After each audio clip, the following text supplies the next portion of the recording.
you so much. Thank you. Will you climb the trees and make fun of the leaves and the way they stand without seeming like me?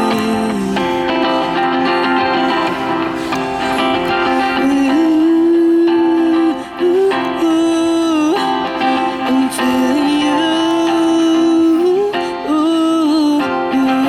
through the heat in my bones. Yeah, baby, I got the Jones for you. Won't you electrify me?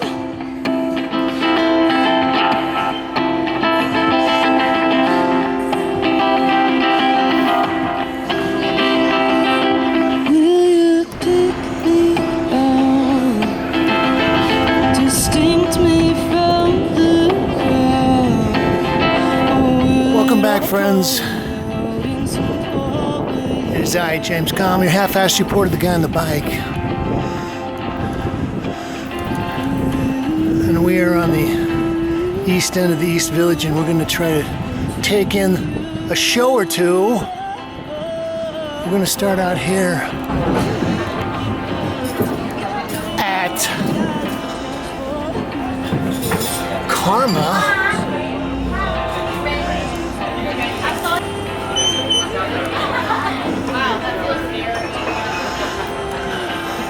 Hello.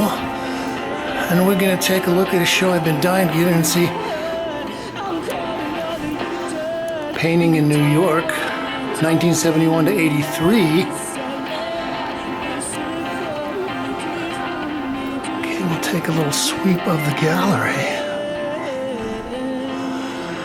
Okay, the thing they don't put in here is that these are all female artists, probably some of the best, most renowned, most recognized artists of that decade. Take a quick glance around the back room. I recognize a lot of these artists, painters.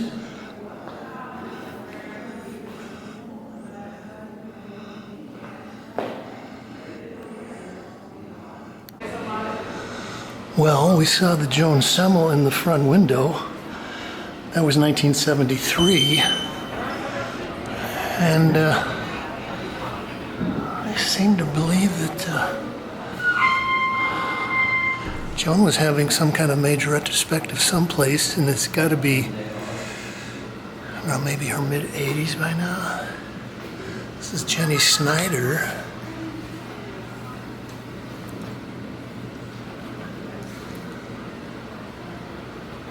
Titled Cover-Up Painting, 1971, acrylic on canvas, 48 by 48.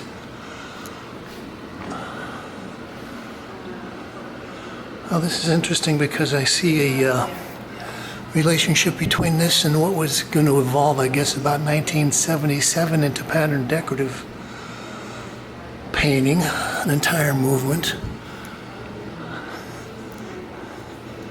As a matter of fact, I think there's a lot of precursors or harbingers of various movements that came along after 1983. This is Cynthia Carlson, Bitchy Virgin, 1975. This is acrylic on canvas, 70 by 60.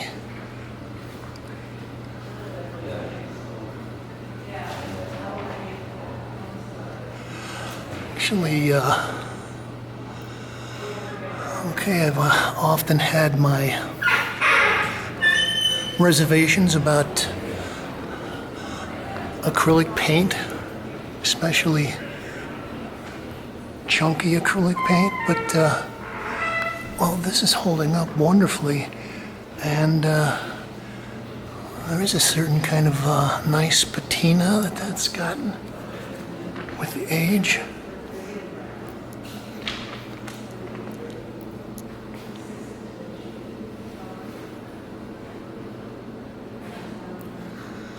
Dindga McCannon, dead for naught or killed in action in vain, 1971.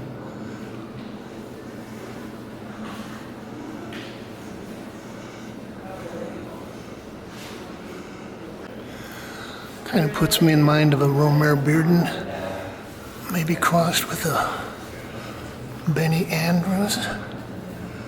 Although a really nice color thing.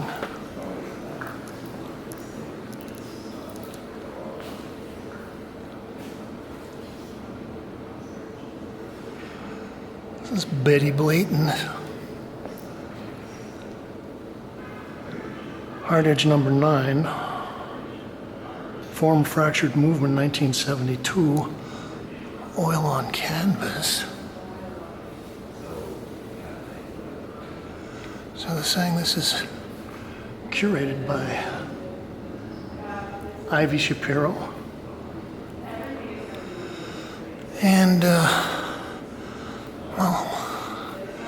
cruise by the ancillary space. It's about a half a block up the street and they've got more work there. We'll take a look at that.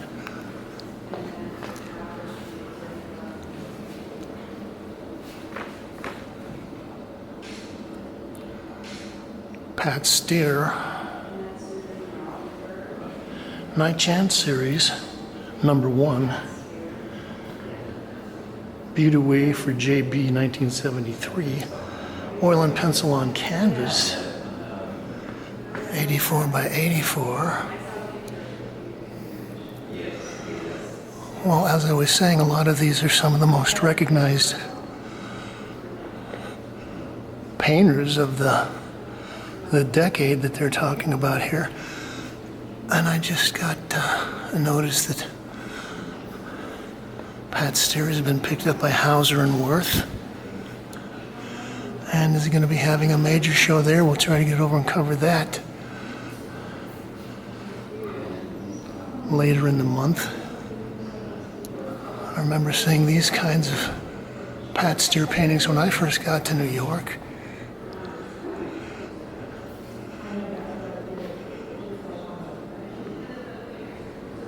And I like the brusqueness of this, and yeah, the raw canvas.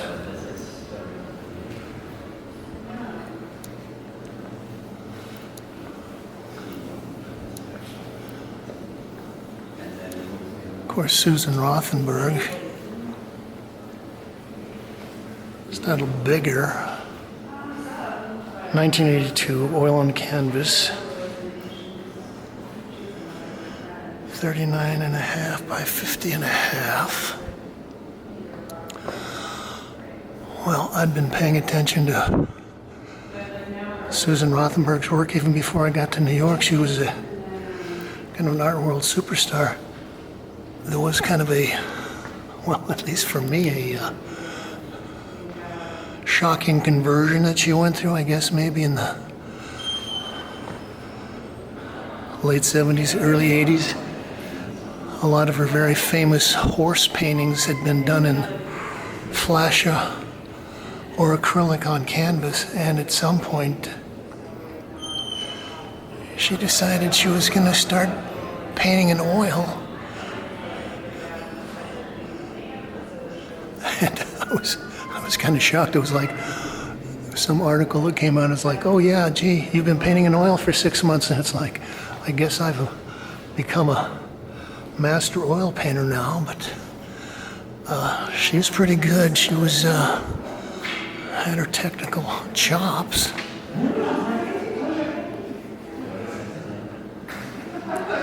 This is nice. We've got a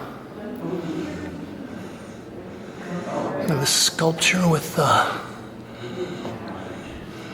blankets in the background. These are all by Faith Ringgold.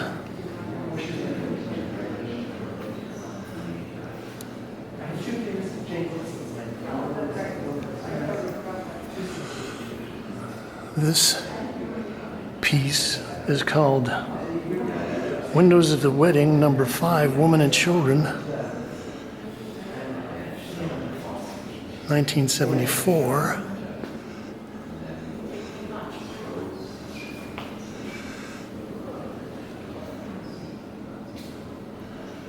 Juanita, Eddy, and Carson, 1973, mixed media, soft sculpture, 45 by 28 by 18. And Faith just had a major retrospective at the New Museum. Unfortunately, I missed that, but Faith has been an important influence for a long time.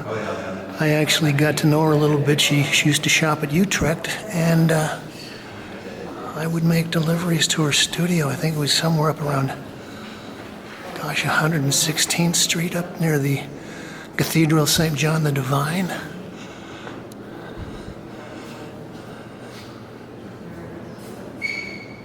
It's called Windows of the Wedding, number 16, Lovers, 1974. It's acrylic on canvas. Now, Faith did a lot of various kind of work. She was an activist, is an activist. But at some point, maybe in the late 70s, early 80s, she actually started to expand her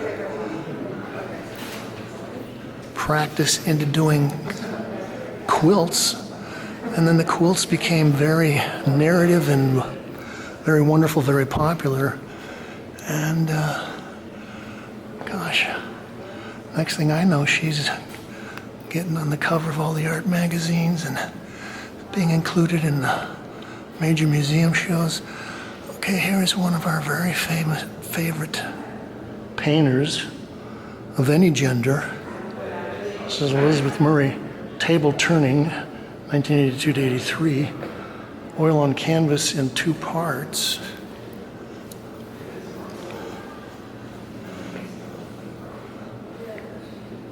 It's 106 by 100 inches. Well, I think Elizabeth passed away in 2007. When I think back to maybe my most significant painting experiences that I've had in New York, I think one of them was the first biennial I went to, the Whitney Biennial, and Elizabeth had a giant, it was kind of an orange painting. Whitney still has it in its permanent collection, and I saw that and said, boy, that's the kind of stuff I'd like to be doing. I think one of the things that stands out about Elizabeth is that her surfaces are so incredibly rich, and she is able to use flat surfaces, dry surfaces, oily surfaces, various techniques for scumbling, pedimenti, that's the overpainting. And you can just look at these and realize how much time she would spend and how much overpainting she would do.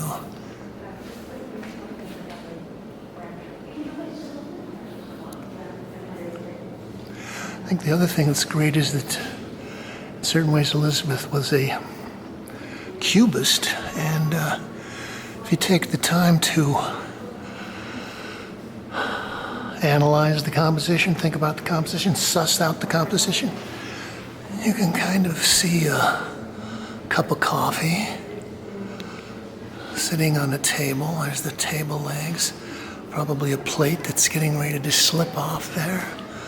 Another cup of coffee over there. Okay. That's beautiful.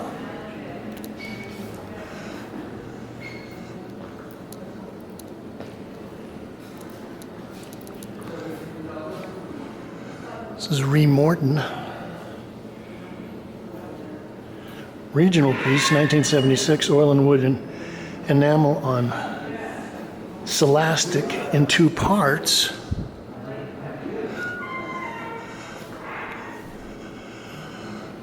Well, I was talking about the pattern decorative movement, and I guess you would say that Ree is one of the harbingers of that with her use of the drape.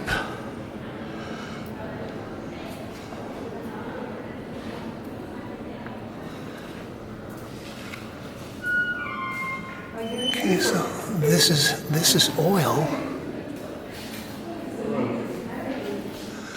I think Ree was already recently dead when I got to New York, but she had already kind of achieved a mysterious, mythical level. I guess she was married and somehow maybe got divorced, ran away, came to New York, became a painter and started doing strange paintings. And her use of the, what are they calling it here? Scholastic was innovative. It's got a kind of a horizontal horizon of the ocean here with the fish underneath.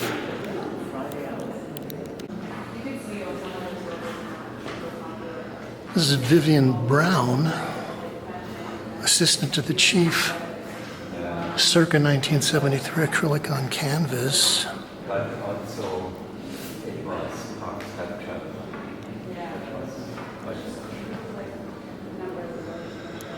I'm not familiar with Vivian either, but I like the piece.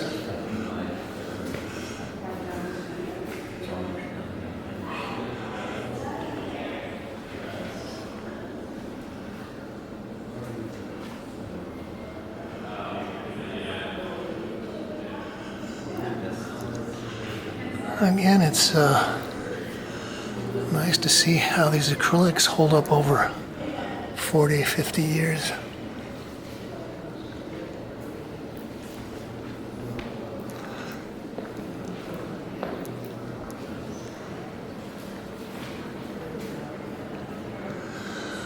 Okay, here's Howardena Pindell, untitled 1977, mixed media on canvas. Howardena is another person I've been following for a long, long time. You can go back in the files. I think I've got at least a couple of her shows. Occasionally I'll get a chance to chat a little bit with her. Okay, this is mixed media on canvas. But I think the most obvious outstanding characteristic of this is that it's made out of the little paper punch holes. In a lot of these pieces, she also has talc in there and glitter and various other things.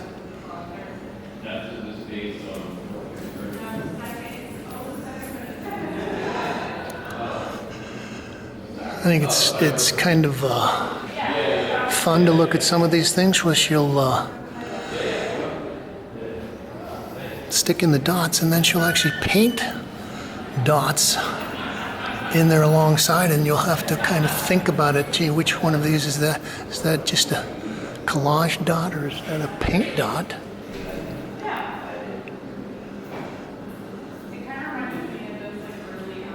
Howardena used to come into the Utrecht store occasionally and we'd chat a little bit. Anyway, I was wondering, this is just one of probably dozens and dozens of these dot paintings, and I'm wondering if she actually sat there with a little paper punch and punched them out, or somehow had people doing it for her, or maybe she was even able to buy dots from a paper recycling company.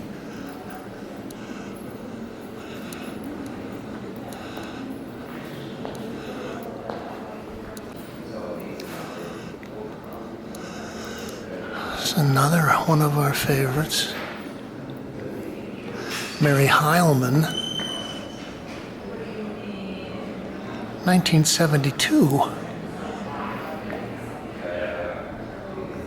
It's acrylic and collaged fabric on canvas.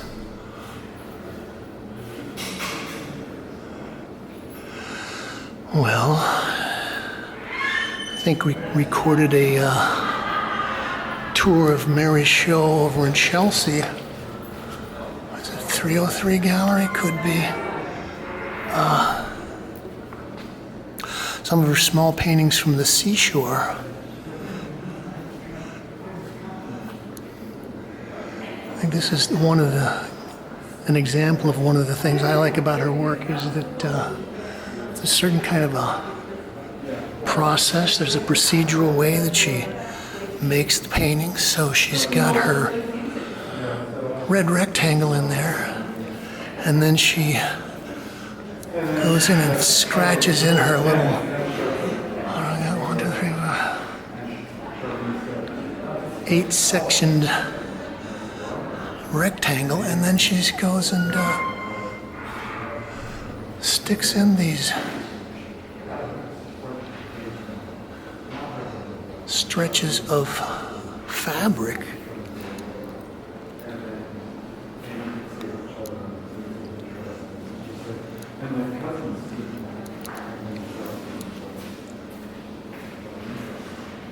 Jennifer Bartlett, 1-point plane to 9-point plane, 1973. Enamel over silkscreen gridded on baked enamel. I think this is a great example of a whole series of paintings that Jennifer did. This is kind of minimalism and extreme formalism,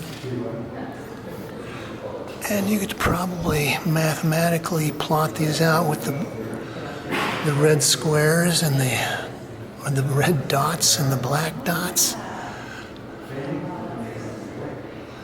Makes me think of Howardena's dots a little. I'm currently in this show that was curated by Fong Bui out at Industry City in Brooklyn that's, I believe it was dedicated to Jennifer Bartlett, who passed away maybe just last year, maybe it's been earlier this year.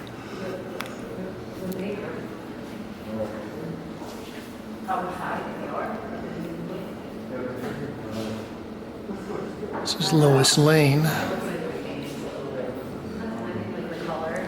Fan and hummingbird. Okay, I was kind of wondering what that shape down there was. Oh, that silver is metallic-y.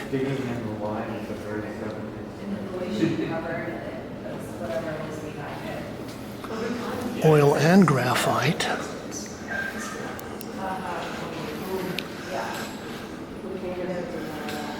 I think Lois Lane was one of the new image painters.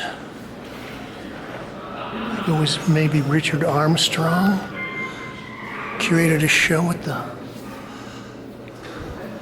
I can't remember whether it was the Museum of Modern Art or whether it was the Whitney, dealing with new image painting, and what that kind of ended up being was figurative painting coming out of minimalism. Again, let's look at the very shiny surface played off the very matte surface.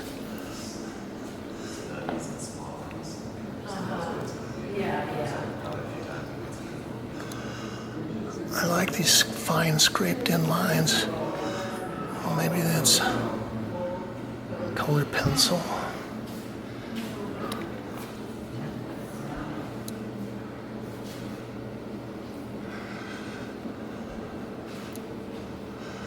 I often wonder what happened to Lois Lane. Haven't seen her around much.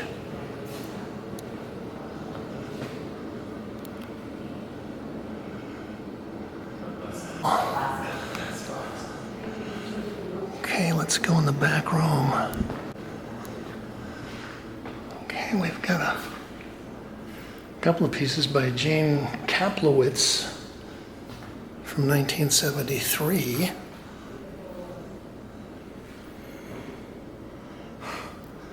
Motor oil on paper.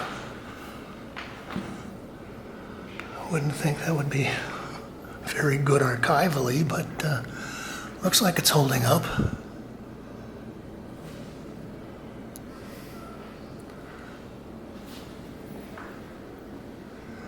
This is also more motor oil.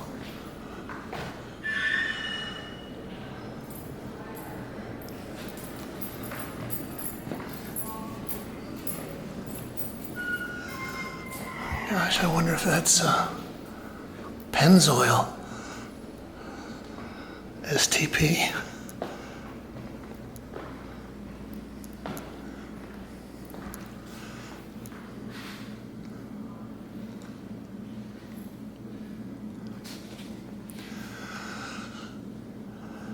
Harriet Korman, Untitled 1980, oil on canvas, 48 by 48 inches, in 2 parts.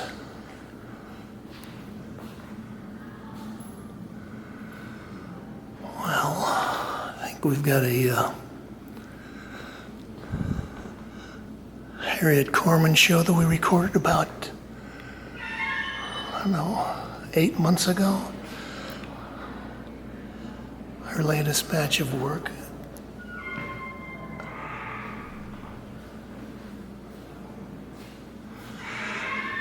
And again, I think this is 1980, so I think there's some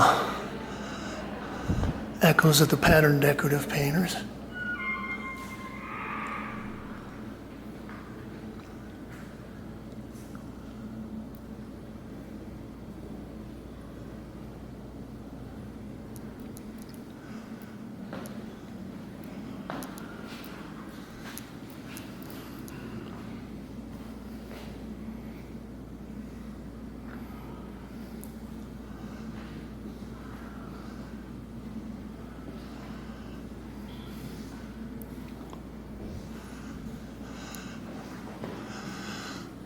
This is Louise Fishman,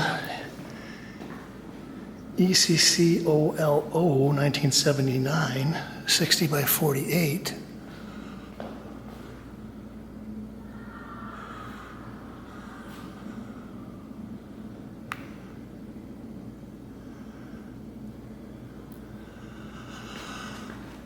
Okay, I think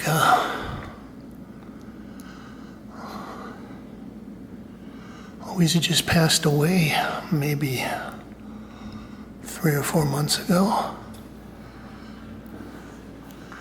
Maybe in her mid-80s, something like that.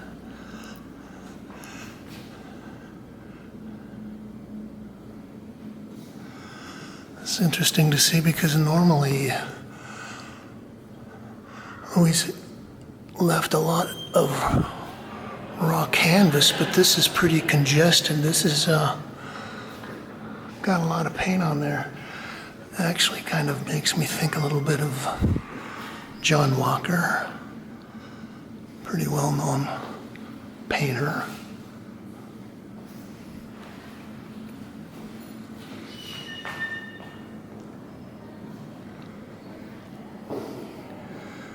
Gosh, they got all the superstars in here.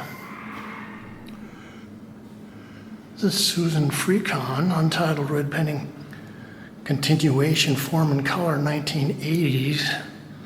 Oil and linen in 4 parts. 115 inches by 16 inches.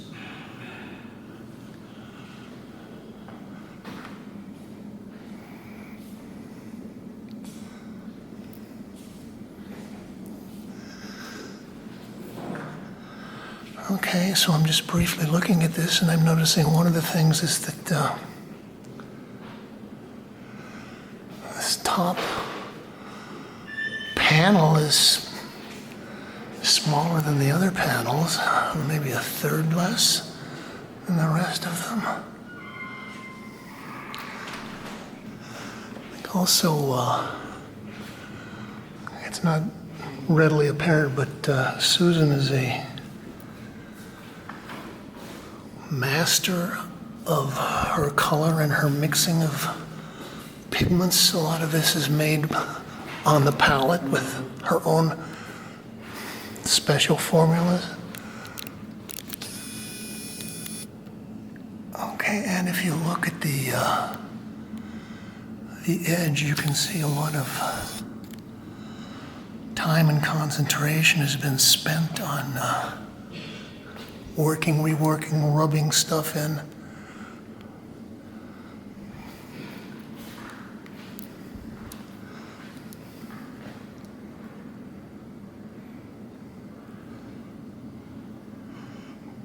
Joan Snyder, Vanishing Theater, The Cut, 1974.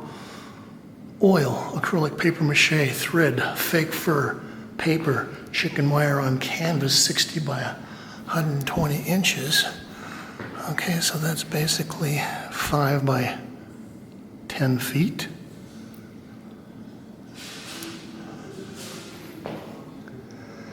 So 1974. Well, she was pulling out all the stops, huh? Like you got this section here where something is, maybe it even looks like a pod or something, a seed that's germinated and is bursting out of its skin, looking for some soil to be thrown in.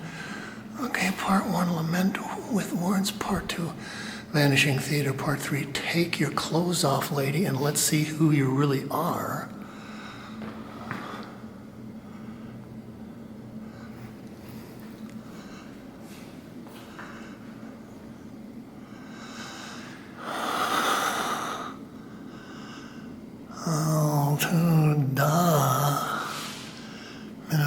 Okay, I can't really read that. I think this section over here really gives you a chance to see where Joan starts these all, which is with a irregular grid. Divide up the painting here. That's probably the paper mache stuff. Oh, that's interesting. And again, I'm pleasantly surprised with how well this stuff has been holding up.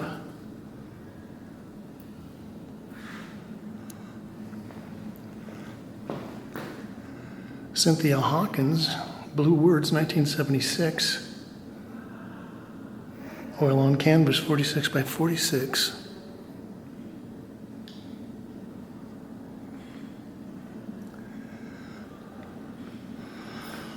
Well, I'm not familiar with Cynthia's work.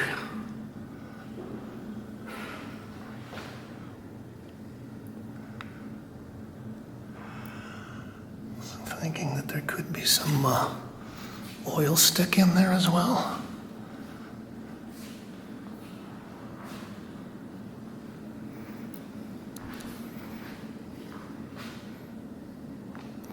Dorothea Rockburne, Inner Voice, 1983. Oil on gessoed linen, 92 by 59.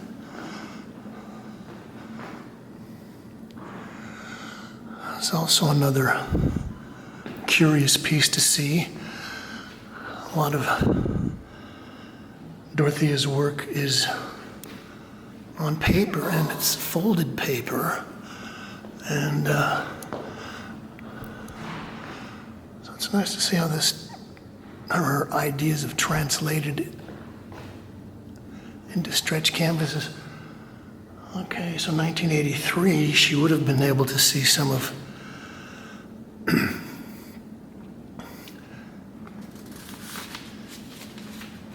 Elizabeth Murray's pieces, some of her shaped canvas pieces. There were a whole group of people who were doing things like that. Okay, some very subtle things going on. The striations and the corner sections here on this panel. They're kind of going in opposite directions. And then you've got this little wedge. It's green, but it looks like it was scrubbed down to a green, light green ground.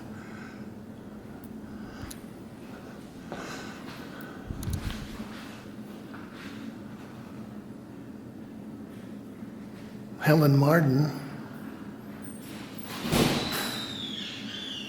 untitled 1980s, oil on canvas.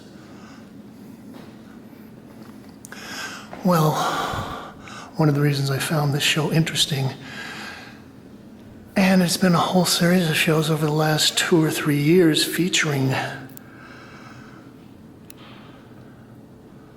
female painters. I think you can go back in the file maybe a year and a half ago. There were a series of shows, at least a couple of shows over at a gallery in Chelsea called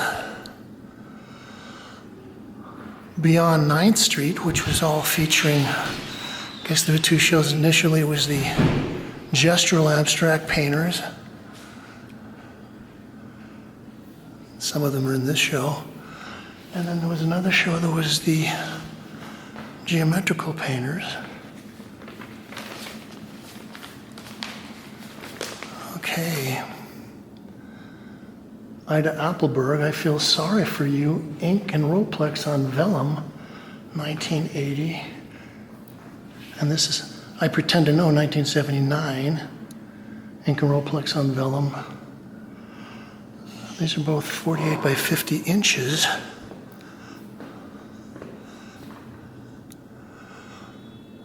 Okay, so I think Ida had been doing more like regular painting at some point. She kind of switched over and started doing these very ephemeral things dealing with the almost transparent, but the translucent quality of these resins and kind of narratives. Although I see we've got a little piece of fishing line there that's keeping these figures from falling apart or folding over on the front side. And I don't know, but I would assume they had got stretcher bars behind them. And we'll take a look at the last piece here. Ellen Phelan, untitled Water Wheel, 1970s, wooden painted canvas. Okay, so I was thinking this is a standard sculpture, but it's not. In certain ways, it's almost like another version of a painting, but it's almost like a painting on a fan.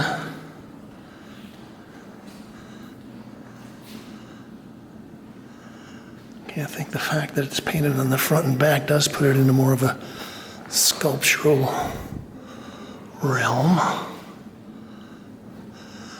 Okay, we're gonna run down the street and see if we can get in and catch the last part of the show. Stay tuned. It's 5:54. We're gonna try to slip in here and see if we can get this done in 6 minutes. Hello.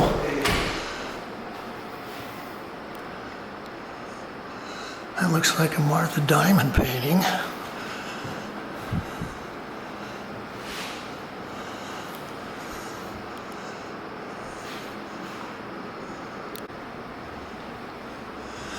Okay, I was right. This is Nancy Diamond, Martha Diamond. Subtle Flame, 1980, oil on linen, 40 by 54.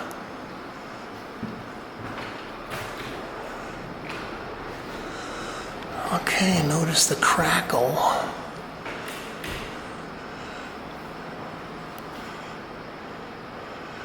Guess she must be using ivory black, lamp black.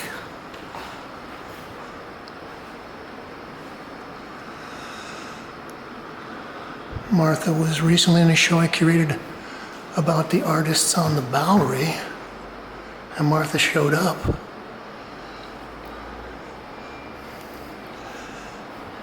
interesting painter. Getting up there.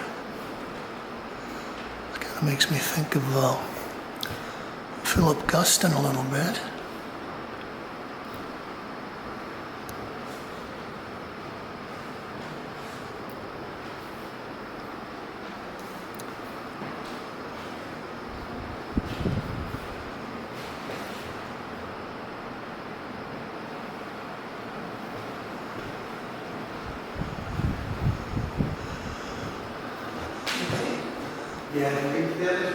This is Emma Amos, Zebras, 1980.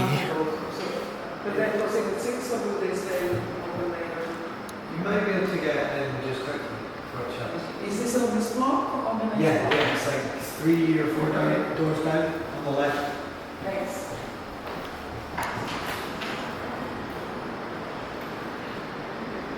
This is acrylic on canvas with hand-woven fabric.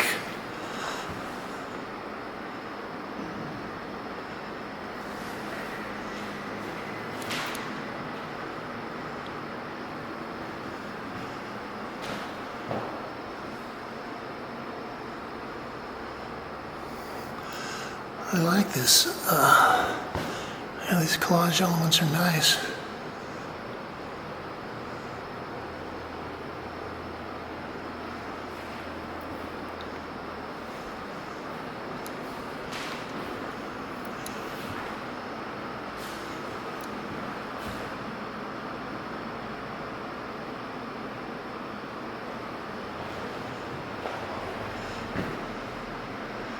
Virginia Jaramillo, Foundations, 367, 1982, linen, fiber, and hand-ground earth pigments.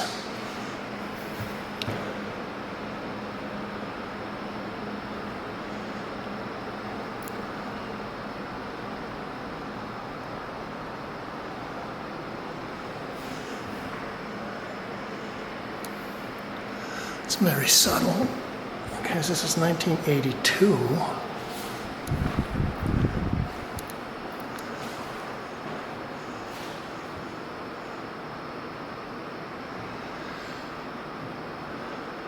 Nancy Graves, Librium, 1975, 1976.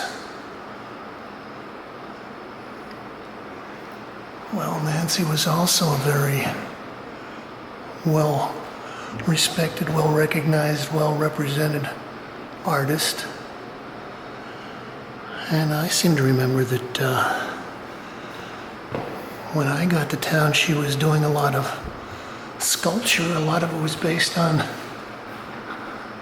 prehistoric camel skeletons.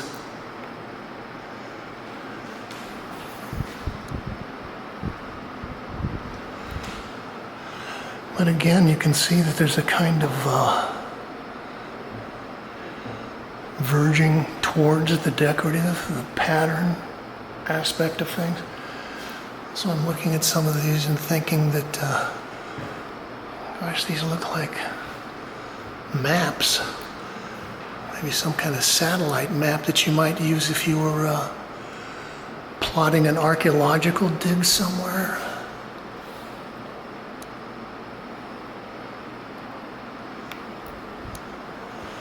Okay, we made it. Here's our last piece.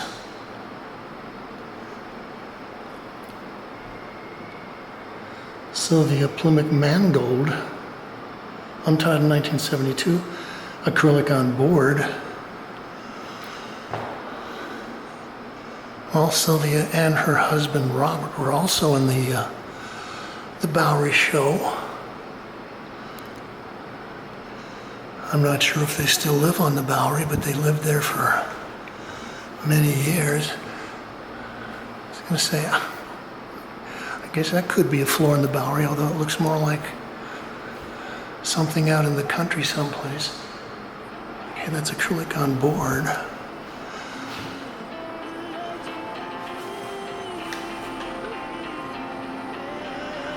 Okay, so that's been a run through of Painting in New York, 1971 and 1983, organized by Ivy Shapiro here at Carmen, New York. And this is James Kalm. You can like this, share, link it up to all your social media sites, and you can leave your thoughts, ideas, comments, criticisms, and suggestions below. But we do ask you to say thank you, Kate. You wouldn't believe the things they need, but please, just please, electrify me.